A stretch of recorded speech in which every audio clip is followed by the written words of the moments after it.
Sanibonani, lo khulumayo uWendiwa kaMdletshe Isibongo, the founder of Vezikhono Community Project. So sila namhlanje ukuzobungaza amathalente entsha yala esikhawini, kahle kahle it's a showcasing event. Abantu nabantu banamathalente okudansa bazosiveza, and then we give them a spotlight and we give them promotion yezinto zabo abazenzayo, promote their videos, promote their pictures, and then make sure ukuthi into yabo is recognized, because some of them are not really recognized. And in here we're just here to celebrate the dancing.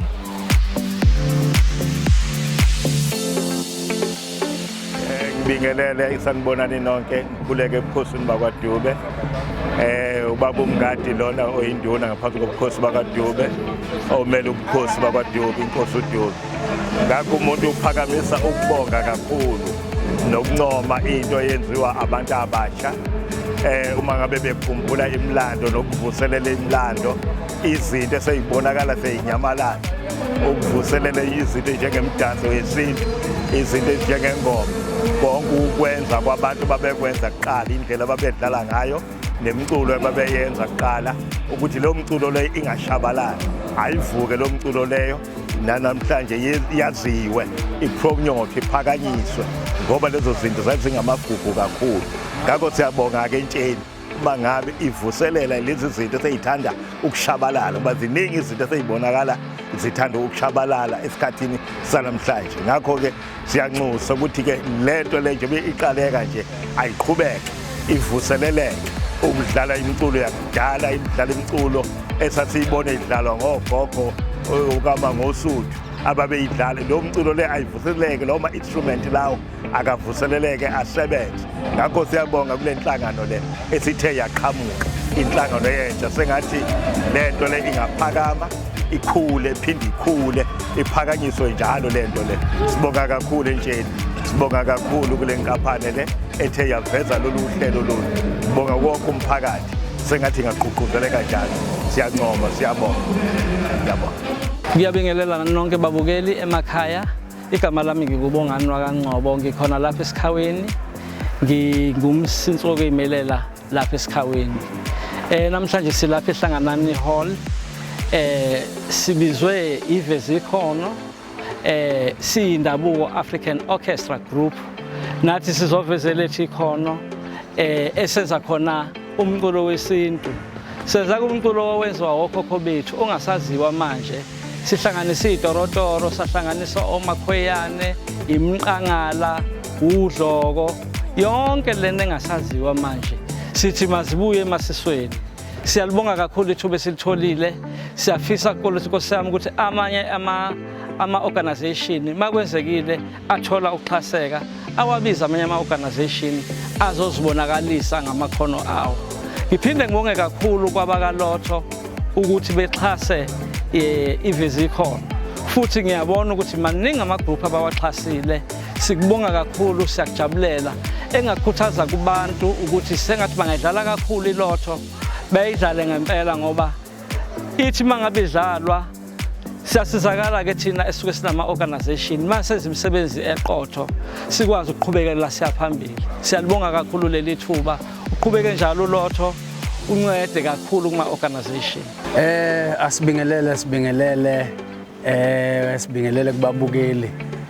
Igama lami nguSibusiso Ngwagumede, ngingu-chairperson we-organization isiko likaZulu. Namhlanje sithokoza kakhulu kumenywa i-organization iVezikhono.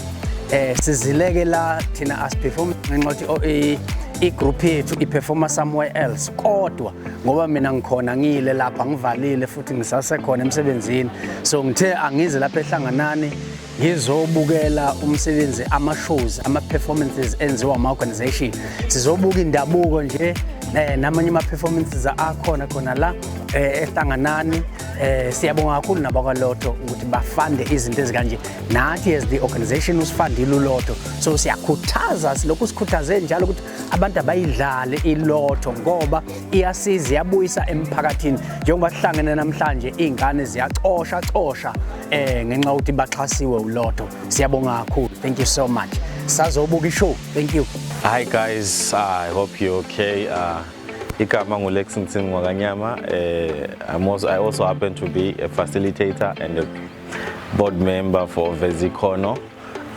We're actually here to commemorate this wonderful day in which we give all the thanks to Lotto for supporting our project, our group, Vezikhono, to actually inspire the youth to follow their dreams and their goals. So we're here today to bring Umphakathi together, to let's just have fun, be happy, pursue their talent, and also teach them how to go about, making an income out of their talents and their callings. So Silana nje namhlanje, we're here to celebrate this moment. We hope we'll continue pushing this project. We'll continue getting sponsorship from Lotto. Thank you so much, Lotto. Nalong ayidlali Lotto, please play Lotto. You never know. One day is one day. Tata my chance. And the moment you take chances, you're also assisting us as the community to actually bring something to the community, make the community happy. Once we apply from Lotto, as they are our main funders. As you can see at the back, there are NST logos all over. So yeah, we'd like to thank you, and for all those who will be looking, who will be watching this video, please contact us for sponsorship and other projects that you'd like to do with us, because we're open to work together to put these young talents as far as they want to be. Thank you so very much. Angibingelele kakhulu induna uMkhizela ekhulumayo esizweni senkosi uDube khona lapha eMkhobosa la eSikhawini. Sicela ukuthatha leli thuba ke sibonge kwaba kwiVezikhono Community Project ngalomcimbi omngaka abawuhlelile. Sibona ukuhle okukhulu ngaphakathi lapha izingane ziyaveza amakhono azo ahlukahlukene, khona okusina, khona ukudansa, khona ukucula. Ukhulu kakhulu ke lokho okwenziwa uVezikhono. Sicela ukubabonga kakhulu lokho abakwenze ezweni nasendaweni yaseSikhawini.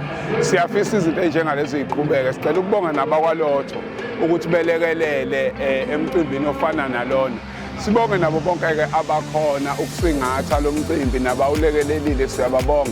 Siyacela into njengale ingayekwa. Siyacela nabanye abangafisa ukuyilekelela, nabanye abangafisa ukuxhasa, bexhase entweni efana nale, ngoba kwenza ukuthi izingane zigwemeke kwidakamizwa, kwenza ukuthi izingane zigwemeke ekubeni uvanze emgwaqweni, ngoba uma ingane inekhono iyazi ukuthi iphilelani, iyazi ukuthi iphilele ukuthi igcine ukuthi ikhono layo libe impumelelo, ngoba ikhono lomuntu liyamenza ukuthi ephumelele. Siyabonga kakhulu kuVezikhono. Mawuqhubeke njalo, sithi nje siyisizwe sanzwakele, sizinduna zaseSikhawini. Mawuqhubeke njalo umsebenzi omuhle, mawuqhubeke njalo amakhono ezingane evezwe. Ngiyabonga kakhulu. Bafethu siyabonga bafethu, lo muntu okhuluma lana uSandile Mgqibezulu from i-Pathway Team Manager Bangers. Sila bafethu just introduce abaVezikhono Community Project. Sizoyibonisa la umdanso wethu bafethu hlanga nani. Sibonga for iloso le esenzele into le, siyabonga kakhulu. Abafisa bafethu kusibuka bafethu bosithola Facebook lapha Moses Ndlovu. Yeah, ngasithola Facebook, siyabonga bafethu kakhulu bafethu. Nana natural bafethu sanda kuyiqala nje bafethu kusibone. Sibonga ukuxhasa bafethu. Siyabonga. Bonga abalotho. Sanibonani bafethu, kaMulungu sibonga kaMthiyane, stage name sami uLucky. Sila ehlangana nihall so perform sibizwe abakaVezikhono, basiqalela umcimbi ke bafethu. Kuzoba mnandi. Sibonge nabakalotho ngoxhaso. Kusazoba mnandi nje so perform abanye bethu singama artists, mina ngicula ipiano nabanye abafethu bami. Danko.